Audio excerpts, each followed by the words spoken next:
Everyone thought she didn't belong there.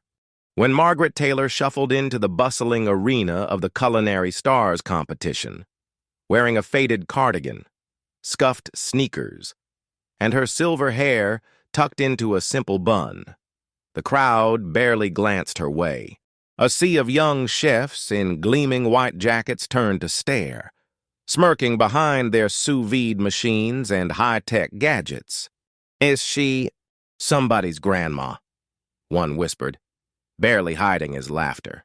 "I think she's lost." "This isn't a bake sale," another snickered, but Margaret said nothing.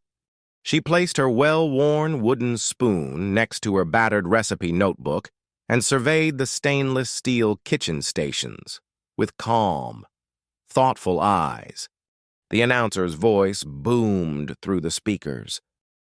"Welcome to the final round of Culinary Stars today. Our chefs will face the ultimate challenge. Create a dish that represents their soul." Margaret adjusted her apron and smiled softly. "Perfect," she whispered to herself.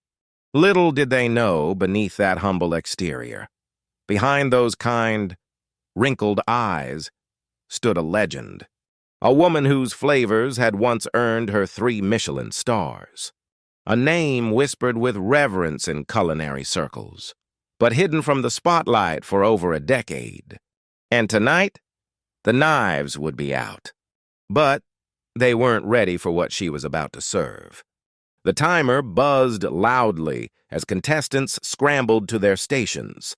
Knives clattered, burners hissed, and the smell of seared proteins filled the air. Margaret Taylor moved slower than the others, deliberate, precise. She unpacked a small wooden box filled with spices, each labeled in faded handwriting. A young chef next to her, Ethan Brooks, barely 25, glanced over and smirked. "Careful, ma'am," he said, twirling his knife theatrically. "You might break a hip in here." His friends chuckled from nearby stations. Margaret simply smiled, reaching for a faded cloth pouch. From it, she pulled out a chef's knife, its blade worn but razor-sharp, handle polished smooth from decades of use. She laid it down gently, like an old friend. Ethan's grin faltered as he noticed the initials engraved on the handle. M.A.T. Abdatin and Abortin and Adas. "Wait, those letters?" He frowned, but before he could ask, the announcer's voice cut through the noise. "Chefs, you have 90 minutes to prepare a dish that reflects your soul. Hey, begin now." The room erupted into chaos. Flames roared as pans hit the heat. Sous vide machines beeped. Nitrogen tanks hissed. Ethan flipped scallops with dramatic flair, tossing them high as cameras zoomed in. Time for a show. He winked at the audience. But Margaret, she didn't move fast. She closed her eyes, breathed in deeply, and then, with a graceful calm that seemed almost out of place, she began. A single onion, a carrot, celery. She chopped them rhythmically, each cut perfectly uniform, flowing like music. She heated a cast-iron pot, adding butter until it foamed. The vegetables went in a simple mirepoix. The scent filled the air, comforting, familiar.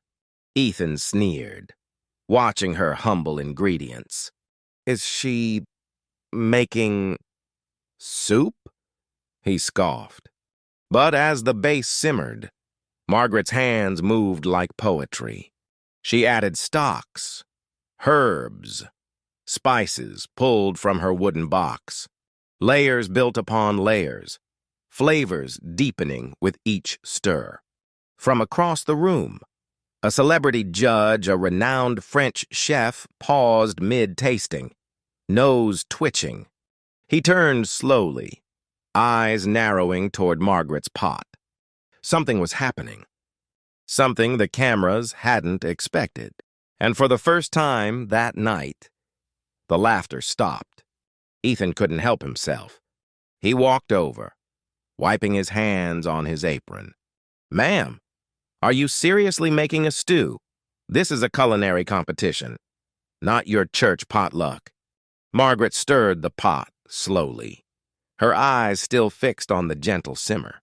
"Stew?" she echoed softly. "No, dear. C'est est tondesis. Is a foundation." Ethan rolled his eyes. "Sure. Good luck with that." He sauntered back to his station, flambeing with reckless confidence as the audience cheered. But the French judge, his gaze lingered on Margaret. He whispered something to another judge. They both nodded, curious. Meanwhile, Margaret reached into her box again, pulling out a small glass jar. Inside was a golden liquid-aged broth she'd kept for over 20 years, nurtured and enriched every season. She uncorked it reverently, pouring just a spoonful into her pot. The aroma shifted instantly from comforting to transcendent. The judge inhaled sharply. "Mon Dieu," he murmured. The cameras, sensing a story, swung toward Margaret. Suddenly, the crowd wasn't watching Ethan's dramatic plating anymore. They were craning their necks toward the quiet woman in gray. Ethan noticed. "What's so special about her soup?"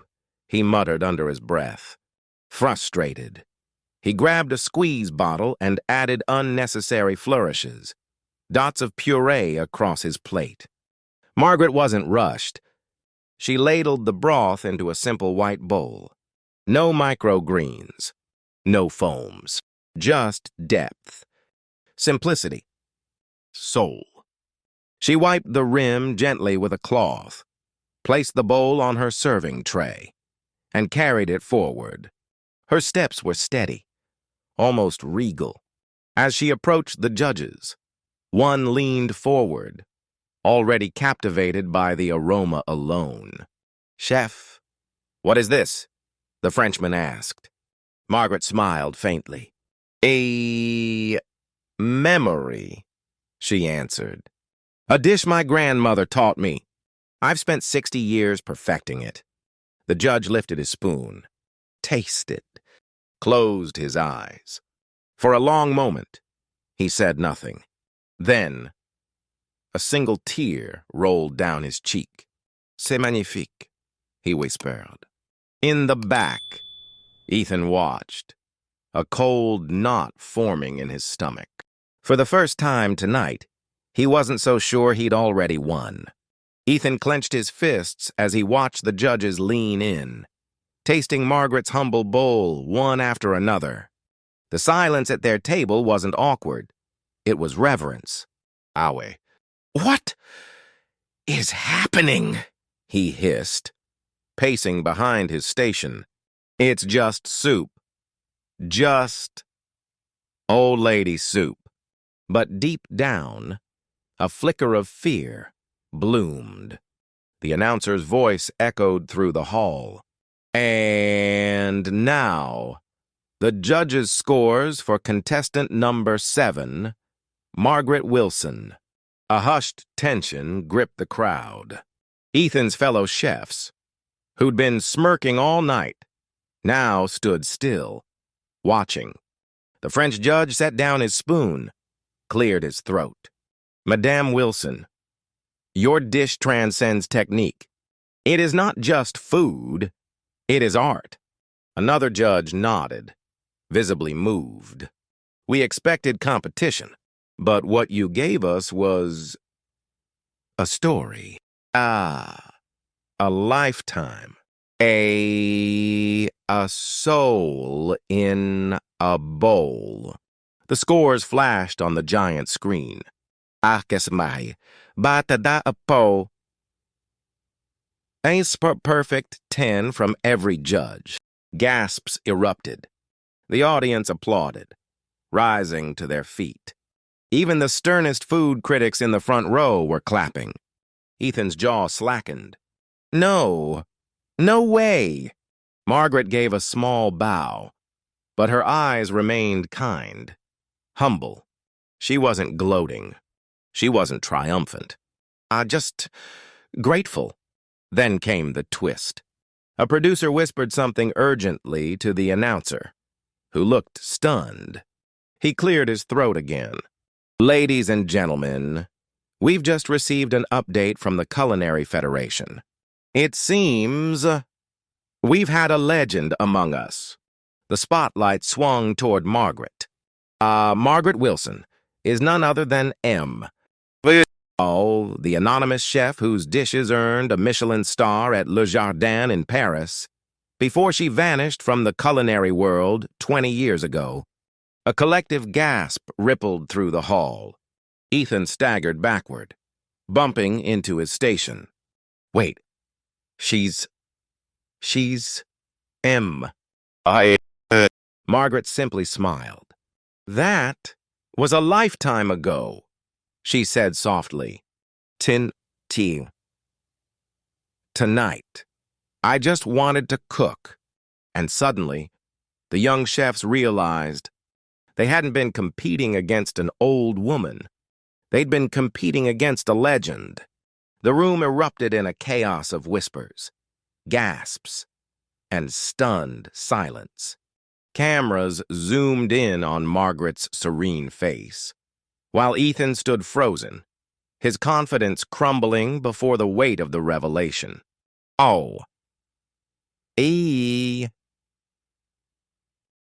Victoria, another contestant, stammered. I studied your recipes in culinary school. We thought you were a myth. Margaret chuckled softly, tucking a stray gray hair behind her ear. Not a myth, dear. I just retired. Ethan's face turned red with embarrassment and fury. He stormed toward the judge's table. This isn't fair, he barked. She's a professional, a Michelin-starred chef. We're amateurs. Judge Ramos raised a brow. Mr. Carter, this is an open competition. Anyone can enter. No one forced you to mock her. Ethan's words caught in his throat. The cameras had caught every smirk, every whispered insult, every condescending laugh he'd thrown at Margaret. Now, it played back in his mind like a cruel montage. She tricked us, Ethan sputtered, grasping for excuses. No, the French judge replied evenly. You underestimated her. Margaret approached Ethan slowly. Her eyes filled not with gloating, but with a quiet strength. I didn't come here to beat anyone, she said gently. I came to prove to myself that I could still do this, that I still had a place in the kitchen. The crowd quieted, hanging on her words. Ethan's jaw tightened. You humiliated me. No, Ethan, Margaret said softly. Your pride humiliated you. The words hit him harder than any public scolding could. Around them, the young chefs shifted uncomfortably, realizing they hadn't just lost a contest.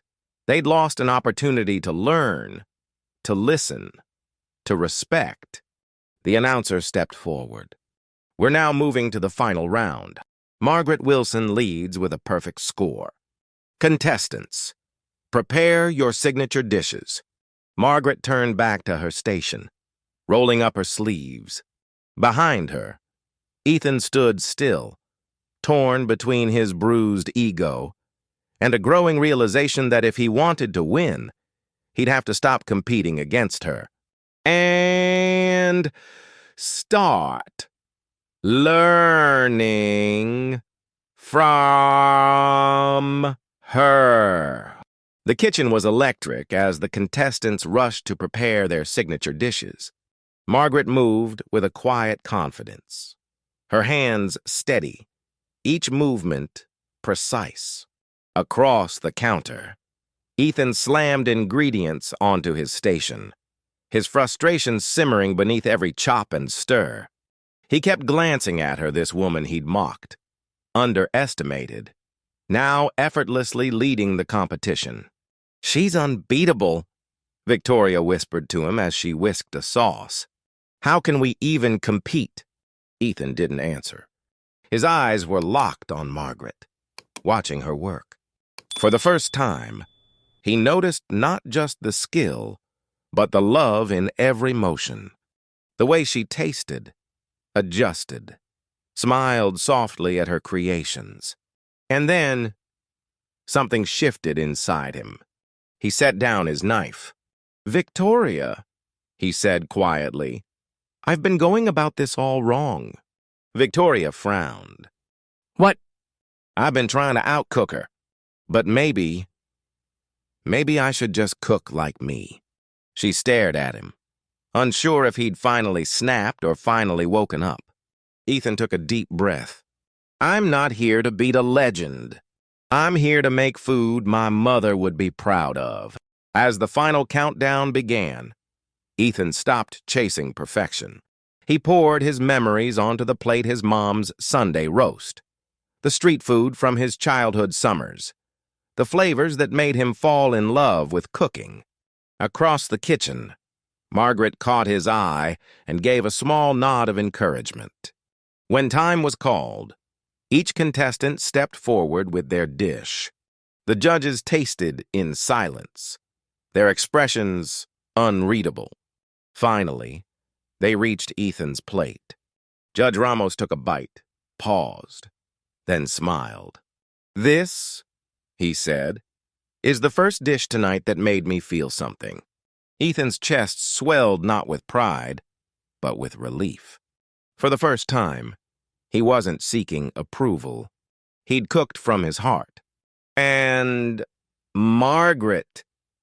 Margaret clapped the loudest for him, because winning wasn't about a trophy. It was about finding your voice. And tonight, Ethan Carter had finally found his. When it was Margaret's turn, the room seemed to hold its breath. She stepped forward, placing her dish gently before the judges. A humble plate, nothing flashy, no gimmicks. Just a simple poached cod over creamy leek sauce, garnished with wild herbs. Victoria scoffed under her breath. "That's it. That's what she's betting on." Judge Ramos leaned in, inhaling the aroma. "Elegant," he murmured. Old-world restraint. The first forkful entered his mouth, and his eyes closed. A beat passed, then another. And when he opened them again, there were tears. "I haven't tasted something like this since my grandmother cooked for me as a boy," he said softly, his voice trembling. The other judges nodded in agreement. "It's not just food," one added. "It's memory. It's soul." Victoria's jaw tightened. Ethan glanced sideways at Margaret, awe blooming in his chest. "She didn't just cook a dish," he whispered. "She told a story." Suddenly, an official approached the judges with a phone in hand. "We have news," she said quietly. "Chef Beaumont is watching the live stream and wants to speak to you." The head judge took the call, nodding silently. Then he turned to Margaret. "Ma'am, Chef Beaumont has recognized you. He sends his deepest apologies." The room fell silent. Victoria frowned. "Wait, who's Chef Beaumont?" "The director of the Michelin Guide," Ethan whispered, his eyes wide. The judge cleared his throat. "He says, and I quote, 'I had no idea Margaret Owens was in that kitchen. She's a pioneer, a legend.'" Gasps rippled across the crowd. Victoria stumbled backward, pale. "She's Margaret Owens. The Margaret Owens." Ethan's mouth dropped open. The woman they'd mocked, belittled, dismissed as grandma, had been a Michelin-starred chef all along. Margaret gave a gentle smile. "I wasn't here to prove anything," she said quietly. "I just wanted to remind myself why I fell in love with cooking in the first place." As applause erupted, Ethan stepped forward and shook her hand. "Thank you," he said sincerely, "for everything." Margaret squeezed his hand. "No, son, thank you for listening." The contest wasn't over. But in that moment, they both had already won. The final deliberation began. The judges huddled together, their voices low but intense. Meanwhile, whispers spread like wildfire through the audience. She was a Michelin-starred chef. No wonder the judges were crying. Victoria sat stiffly in her chair. Her earlier smugness drained away. Ethan watched her, a mix of pity and vindication swirling inside him. She looked small now, diminished not because she lost to Margaret, but because she never realized she'd never stood a chance. Victoria. Margaret's gentle voice startled her. Victoria turned slowly, shame flickering across her face. "I wasn't your enemy," Margaret said softly. "You were battling something that had nothing to do with me." Victoria blinked. You knew." "I was you once," Margaret said kindly. "Hungry. Competitive. Desperate to prove myself." She paused. "But let me give you the advice I wish someone had given me back then. Winning a title doesn't make you a chef. Feeding souls does." Victoria's lips trembled. For a moment, it looked like she might cry. But then, she simply nodded, swallowing her pride. The head judge stepped forward, microphone in hand. "Ladies and gentlemen," he announced, this year's Rising Star Chef is Ethan Brooks." Ethan froze. His eyes widened in disbelief. Margaret smiled proudly. "I told you," she whispered. "You've got it, kid." Cheers erupted. Ethan stepped forward, nearly stumbling, overwhelmed. "But," the judge continued, raising a hand for silence, "we're also granting a special Lifetime Achievement Award to a chef who has reminded us all what cooking truly means. Chef Margaret Owens." The room exploded with applause, louder than anything that night. Margaret's eyes welled as she stepped forward, accepting the plaque. But then she turned and handed it to Ethan. "No," she said, voice steady. "The next chapter belongs to him." The crowd gasped. Ethan shook his head frantically. "No, I can't take this." "You already have," Margaret smiled, pressing it into his hands. "Just promise me one thing." "Anything," Ethan whispered. "Never forget," she said softly, "that every dish carries a piece of your heart." And as the crowd rose to their feet in a standing ovation, Ethan realized this wasn't just a victory. It was a passing of the torch. Months later, Ethan stood in the bustling kitchen of Margaret's Table, the new restaurant he'd opened in the heart of the city. The name wasn't a branding gimmick. It was a tribute. Every wall carried a photo of Margaret in her signature apron, her quiet smile immortalized. The place was booked solid for 6 months straight. Tonight was special. The first night, Margaret herself would dine here as a guest. After traveling Europe to revisit old friends and culinary haunts, Ethan peeked through the kitchen window, spotting her seated by the window, her silver hair glowing under the warm lights. "Table 4, go," he called to the servers, as they carried out the tasting menu he'd designed. a blend of his youthful creativity and the timeless flavors Margaret once taught him. The last dish, her old lemon tart recipe.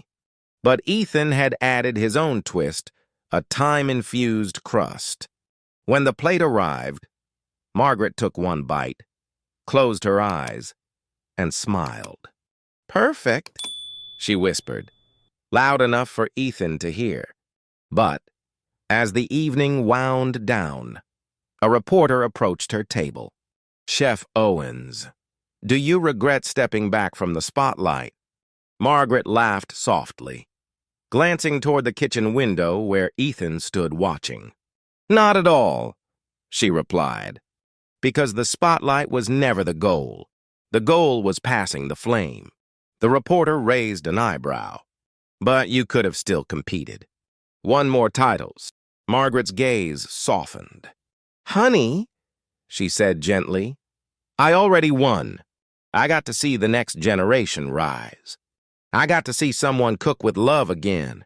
Inside the kitchen, Ethan wiped his eyes quickly, pretending it was just steam.